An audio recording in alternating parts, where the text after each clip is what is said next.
अरे ये हमरा शॉटगन, तू कहाँ हो? मालिक, कभी हम कीड़े मकोड़ों को भी चला लिया करो, हम भी काम करते हैं थोड़े बहुत। अरे क्या बात कर रही है, चुटकी चला लेते हैं। अरे बिरजू, बंदूक मिल गई का? हाँ मिल तो गई है।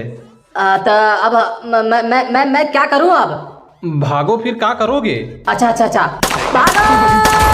देखा मालिक, हम कीड़े मकोड़े भी काम करते हैं कभी कभी। अरे बस काम नहीं, पूरा बवाल कर दिया। बवाल तो मैं भी करूंगा, क्योंकि जो आपके हाथ में है वही मेरे हाथ में भी है।